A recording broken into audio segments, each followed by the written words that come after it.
they're moving the boxes for the second. Good on you, Patch. He's been busy, which gives me the opportunity right now to ask Nathan Rooney his selections for race 2 at the Meadows. I've gone 5, 2, 3 and 4. I went Michigan Girl on top. I think there's speed drawn in 2, 3 and 4 that'll want to get down to the fence. And if she can begin, she ran 8.84 here in the heat. And she just carved Lanfranco into the race in the small field on that occasion. I think with some more speed drawn underneath her, that might be able to bury Lanfranco back a couple of pairs on the fence. Michigan Girl might be able to pinch a bit of a break through the early stages. She posted 34 and 40 getting run down by Shake It Off, and then she posted 34 and 21 last start in the heat getting run down by Lanfranco. I think she represents good value.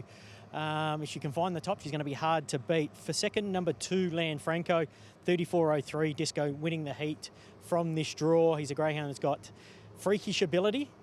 He just doesn't always bring it to the races. He's going to need a clear path and most probably avoid Reiterate and Crocodile Roll, who have got a bit of speed in the early stages. If it can do that and camp on the leaders, he might be too strong late, but I just think he's short enough at the even money quote. The third, number 3, Reiterate, greyhound that comes back to 600, was a good winner in the heat, only posted 34 and 75, but he had to do a bit of work early. He got turned sideways going into the first corner, but he's a greyhound posted 34 and 17 off a middle pin draw here over the 600 in the past. His best is well and truly good enough. And for fourth, number 4, Crocodile Roll, a greyhound who's been up and down in distances, but he's got a bit of early speed. I think he can put himself into the race, and he's racing well for trainer Matt Marshall. 5, 2, 3 and 4 my numbers on the 1 to 6 win 600 metre final, race number 2 at the Meadows. I've got the same box, first 4, Nathan, in a different order. I've gone 2, 5, 3, 4, Lanfranco for Brooke Ennis. Look, that scorching win in the heats, 34.03. Beat Michigan Girl, the 5 by 2 3/4 lengths, and jumps from the same box tonight. Michigan Girl, your selection I put in for second. Just chasing in dashing form. 2 runners-up checks at a pass 2 here after demolishing the field by 6 lengths over 500 in Bendigo. For third, number 3, Reiterate for Jeff Britton. Great heat win from box 4 in 34 and 75. Has run 34 and 17 here.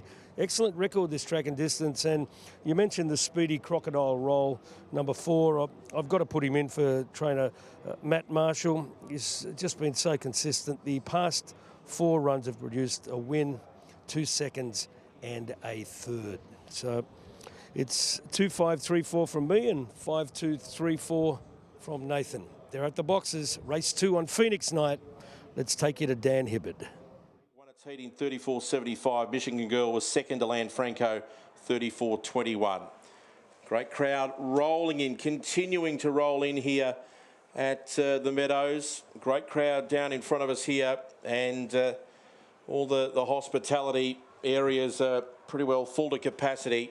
And it's going to be a ripping few hours here at the Meadows. The match race and the Phoenix capping off what has been a fantastic Dream Chasers Carnival once again. And the favourite for the second is the 2, Lanfranco. Had a rock-solid quote of even money, but there's support for the 3 and the 5. They are the only ones under double figures. The green line is turned on, and the lure rolls for the second of the night. Ready to go, set, and away. Lanfranco only fair to go. Winning the start was Ryko Dusty, goes through the lead. Leroy's Girls quickly to second, and Lanfranco railed through beautifully to third. Now gets to second. Bunquake between runners. Deeper on the track, Michigan Girl. Well back then to Reiterate on the inside, Crocodile Roll. And last of all was Valletta Diva down the back. Ryko Dusty leads the way a half. Lanfranco right there. Bunquake's closing in, needs an inside run.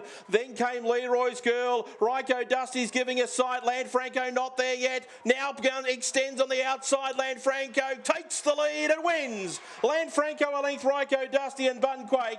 Fourth across the line will be Leroy's Girl. Then came Reiterate, a gap to Valletta Diva, Crocodile Roll and Michigan Girl, and it's 34 and 36 the run. Number 2, second on at Phoenix night. We know he's such a fast dog, and Brooke Ennis, he had to work hard for it. What were you thinking down the back? Yeah, I just didn't know which way he was going to go. You know, he's a dog that really excels when he gets to the fence, and he was on the outside, but he kept pushing. He was really brave tonight. I was really happy with him. With a dog like him, who now is seemingly improving still at this point of his career. Do you step him up to 700 metres, given the strength he looks to have over 600? Yeah, I think that's Jamie's plan. You know, it's been a plan from the start. He's just taken that little bit longer to get there. So, no, that's what we'll do, and we'll see where we go from there. Hopefully, you know, he can be a decent stayer. Good job. Thank you. Brooke Ennis there, guys, after Lanfranco takes out the second on Phoenix. Like, big motor and on full display tonight. 2-1-7, and the first reserve, number 9, finishing 4th. I don't know what Lanfranco was trying to do halfway down the back, Nathan. Well, he's trying to get underneath the one who ran a terrific race. Yeah, he just didn't know whether to go around it or wait for the fence to open up. But once he got to the peg the first time and he was clear second, reiterate, Crocodile Roll and Michigan Girl were a long way behind him. He had Rico Dusty well and truly in his side. Rico Dusty's only a 3-time winner from 28 starts. He's run most probably the race of his life there, leading up until the home straight when Lanfranco took over. But at the post the first time, I think Lanfranco would have been $1.04. You couldn't get enough on him, Dave, when he lobbed there. He's a very fast animal, and as we just heard in the post-race comments, I'll be looking at stepping him up, you know, to the 700 going forward. He's a ground with a big motor. We've seen him run freakish times over 500. He's put it on the board over 600, and there's nothing saying when he gets to 700 he can have the world at his mercy. But he was a good winner of the 600-metre final. Race number 2 goes to Lanfranco. The son of the mighty Feral Frankie in Miami, Fernando, makes it 4 from 7 over the 600 at the Meadows. What a night it is in Sydney as well at Wentworth Park. We're going to take you right there now for the first race with Nathan Gretsch and the team.